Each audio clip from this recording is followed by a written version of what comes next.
Saya beri contoh, Allah itu Tuhan yang Maha Kuasa, yang menguasai alam raya ini.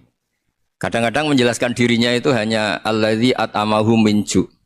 Saya ini Tuhan yang memberi makan kamu saat Anda lapar, saat kalian lapar. Jadi untuk beriman kepada Tuhan yang Maha Esa, kepada Allah, kamu yakin yang memberi makan kamu itu Tuhan. Apapun kecewanya Anda terhadap tetangga, terhadap negara, terhadap mertua, terhadap istri, itu kecewa Anda tidak akan mati. Tapi kalau tidak makan itu mati. Sehingga Allah mensifati dirinya kadang pakai keseharian. Alladzi at'amahu min ju'. Tuhan itu siapa? Yang memberi makan kamu ketika lapar. Tapi kamu untuk syukur itu nunggu punya istri cantik, neriman, gampang diatur, membolehkan poligami. Terus 4 istri itu neriman semua, loyal semua. Itu sombong betul. Mau syukur saja kok repotnya seperti itu. Jadi mau syukur ya ada makanan dimakan. Itu kalau ngantuk ya tidur. Ayatnya wa min ayatihi manamukum billaili wan nahar. Maksud ayat Allah itu tidur. Nah, keangkuhan-keangkuhan ini yang menjadikan kita itu jadi repot hidup. Wong untuk syukur kok nunggu tadi. Mertua baik, tetangga baik, istri baik. Apa saja di sekelilingnya harus baik. Nah, keinginan berlebihan ini menjadikan kita lupa ada hal-hal yang paling kita butuhkan, yaitu oksigen. Kita boleh nempat di buminya Allah.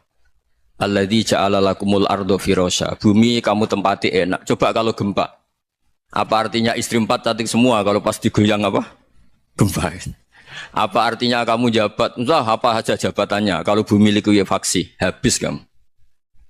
Kiai meskipun dai kondang umatnya jutaan, kalau likuifaksi di panggung hancur. Tapi nikmat-nikmat yang disebut Allah seperti ini kita kaji keseharian. Alladzi ja'ala lakumul ardo mahda.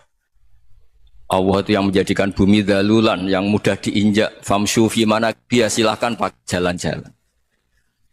Jadi saya termasuk benar-benar kiai Jawa. Kalau kerennya kiai Nusantara atau kiai Indonesia lah. Diajari bapak saya Kiai Haji Nur Salim, diajari Mbah Maimun. Itu Islam itu keseharian. Karena ketika Anda memilih hal-hal yang serius, itu tujuan utamanya nyari ridhonya Allah. Dan ridhonya Allah bisa kamu dapatkan sesuatu yang pasti benar. Misalnya dalam sebuah hadis Sahih Muslim disebutkan, Inna Allaha la yardo anil abdi idza akalal akla fayahmadahu alaiha aw yashroba syarba fayahmadahu alaiha. Itu redaksinya inna itu sesungguhnya. La yardo juga pakai lam taukid, juga maknanya sesungguhnya. Sungguh-sungguh Allah sangat ridho ketika seorang hamba itu makan ketika sesuap nasi dia muji Allah, ketika minum seteguk nasi dia muji Allah. Itu kalau orang diridhoni Allah itu wali betul. Itu untuk jadi wali itu gampang. Kamu makan ridho, kamu nginjak buminya Allah ridho seneng, kamu hidup keseharian aman seneng. Nah ini supaya sampean kita semua ngaji betapa panduan Rasulullah untuk menggapai ridho Allah itu banyak yang keseharian sekali. Saking kesehariannya banyak dalam hadis dan itu sahih. Nabi menyebut hal-hal yang keseharian. Hatta ma tas'alu fi imra'atika. Kamu punya uang kemudian istri kamu bisa makan itu ibadah. Bahkan sebagian ibadah itu dicontohkan Nabi yang akhirnya diprotes sahabat. Yaitu wa fi buti ahadikum sedekah. Kamu menggauli istri kamu itu ya sedekah. Sampai sahabat bilang yang benar ya Rasulullah. Ayati ahaduna syahwatahu wa huwa lahu ajrun. Masa urusan biologis, urusan syahwat kemudian dia dapat pahala. Nabi menjawab, alai salawadu'aha fi haramin aka'ana alaihi wisrun. Bagaimana kalau dia meletakkan ke yang tidak benar itu kan dosa. Nah, hal-hal seperti ini yang saya ingin teman-teman semua lah, semua. Saya juga agak ingin ngaji demi Anda juga agak ingin. Itu dosa sekali ngaji kok pesanan kelompok tertentu itu enggak boleh. Islam itu untuk semua. Jadi ya cuma karena di depan saya jenengan ya seakan-akan jenengan korbannya. Itu ada ilmunya dalam usul fikih itu. Jadi orang itu harus ngaji usul fikih.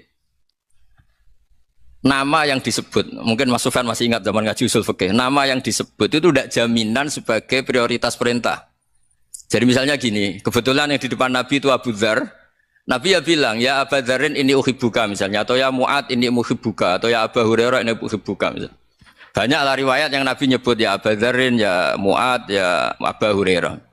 Kemudian misalnya Nabi meneruskan khitab, ini uhibbuka, saya mencintai kamu, fakul dubur sholatin, atau sebagian riwayat disebut fala tada'anna dubura kulli sholatin Allahumma inni ala dzikrika wa syukrika wa husni ibadatik. Saya mencintai kamu. Siapa saja? Mu'ad bisa, Budzar bisa siapa?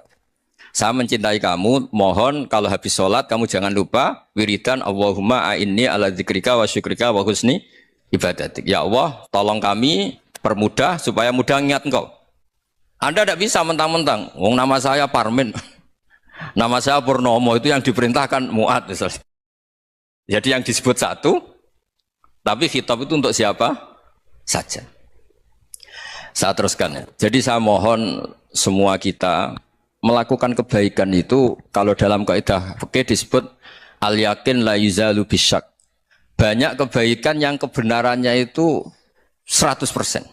Tidak punya efek samping ke pihak lain, ke kelompok lain, ke komunitas lain. Itu tadi misalnya Anda makan dan itu murah sekali, hanya butuh satu piring. Setiap kunyahan kamu muji Allah, setiap minum kamu muji Allah. Itu redaksinya Rasulullah SAW disebut Allah sangat ridho ketika seorang hamba makan kemudian dia memuji Allah, atau minum kemudian dia memuji Allah. Logikanya gampang. Negara seperti ini yang kamu harapkan bentuknya kayak apa, mertua, ipar, komunitas, tetangga, itu nyata terjadi itu kan belum pasti. Sementara yang mesti terjadi adalah kamu butuh makan, kalau tidak mati. Butuh minum, kalau tidak mati. Butuh bumi yang nyaman ditempati, kalau tidak kita juga mati.